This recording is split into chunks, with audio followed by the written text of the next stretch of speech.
حضرت حسن بصری رحمتہ تعالی علیہ اپنی توبہ کا واقعہ بیان فرماتے ہیں۔ وہ فرماتے ہیں کہ میں امیر کبیر شخص تھا، بہت امیر تھا، اور بصرہ کی گلیوں میں غریبوں کی خدمت کیا کرتا تھا۔ اچانک میں نے ایک حسین عورت کو دیکھ لیا اور میں اسے دیکھتا ہی رہ گیا۔ اس عورت نے مجھے کہا اما تشتہی، تجھے شرم نہیں آتی؟ میں نے کہا ممن، کس سے شرماؤں؟ اس نے کہا وہ جو آنکھوں کی خیانت کو دیکھتا ہے اور دلوں کے پوشیدہ رازوں کو جانتا ہے، تجھے شرم نہیں آتی؟ تجھے حیا نہیں آتی؟ کہا اس کا جملہ تو بہت بڑا تھا۔ حسن بصری اپنی توبہ کا واقعہ بیان فرما رہے ہیں، فرمایا اس کا جملہ تو بہت بڑا تھا، لیکن وہ اتنی حسین تھی، ایسی خوبصورت تھی، میں پھر بھی مسلسل اسے دیکھتا رہا اور دیکھتا ہی رہ گیا۔ اور پھر آخر اس نے کہا کیوں بار بار مجھے دیکھتا ہے؟ میں نے اس عورت کو کہا کہ تیری آنکھیں اتنی خوبصورت ہیں کہ تیری جھیل جیسی آنکھوں میں ڈوبنے کا جی چاہتا ہے۔ اس عورت نے کہا اچھا تو ایسی بات کرتا ہے، تو یہاں انتظار کر۔ وہ عورت اپنے گھر میں چلی جاتی ہے۔ تھوڑی دیر کے بعد کہا میں انتظار کر رہا تھا، تھوڑی دیر کے بعد اس کی خادمہ آتی ہے، اس کے ہاتھ میں ایک تشت ہے اور اس تشت کے اندر اس پر ایک کپڑا ہے۔ کہا میں نے کپڑا اٹھایا تو اس میں اس کی 2 آنکھیں تھیں۔ اس نے اپنی 2 آنکھیں نکال کے اپنی خادمہ کو دے دی کہ اس کی وجہ سے اس کا دل دین سے دور ہوا ہے، مجھے یہ آنکھیں نہیں چاہیے۔ کہا اس پر ایک کاغذ تھا، کاغذ پر لکھا ہوا تھا مجھے ایسی آنکھوں کی ضرورت ہی نہیں جس سے ایک مرد فتنے میں مبتلا ہو جائے۔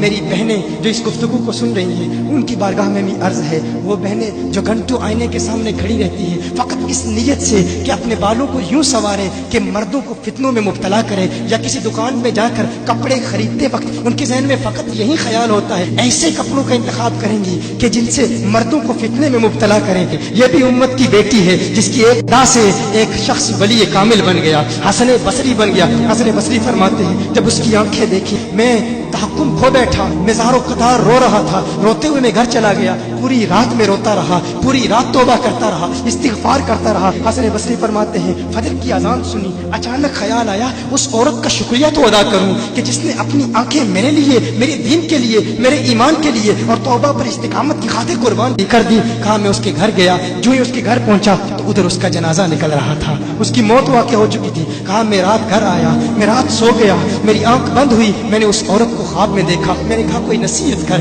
اس عورت نے کہا کہ جب تنہائی میں ہو اللہ کا ذکر کرتے رہو، اور جب صبح کرو تو استغفار کرو، شام کے وقت استغفار پڑھو۔ کہا میں نے اس وقت توبہ کر لی، ایک عورت میری توبہ کا سبب بنی، ایک عورت کی وجہ سے مجھے توبہ پر استقامت ملی۔ یہی حسن بصری پھر وہ واقعہ بھی آتا ہے، وہ دور بھی آتا ہے، ان کا ڈر کتنا ہے، ان کا تقوی کتنا ہے، پرہیزگاری کتنی ہے۔ یہی حسن بصری ایک دن ایک شخص نے حسن بصری رضی اللہ تعالی عنہ سے کہا ہے حسن بصری کیا آپ جانتے ہیں کہ جہنم سے جو شخص سب سے آخر میں جہنم سے نکالا جائے گا اور پھر یا حنانو یا منانو پڑھتا ہوا جہنم سے باہر نکلے گا؟ حسن بصری فرماتے ہیں کاش میں وہ شخص ہوتا، کاش میں وہ شخص ہوتا۔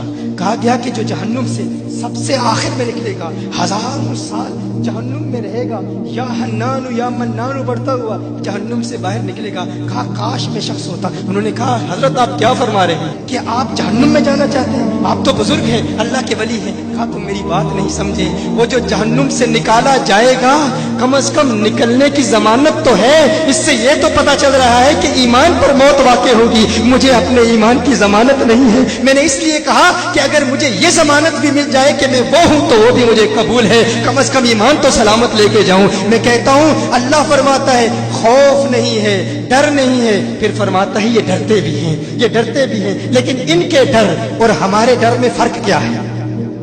ان کے ڈر اور ہمارے ڈر میں فرق کیا ہے؟ وہ ایک سے ڈرتے ہیں، کسی دوسرے سے نہیں ڈرتے۔ فرق کیا ہے؟ وہ ایک سے ڈرتے ہیں، ایک سے ڈرتے ہیں، کسی دوسرے سے نہیں ڈرتے۔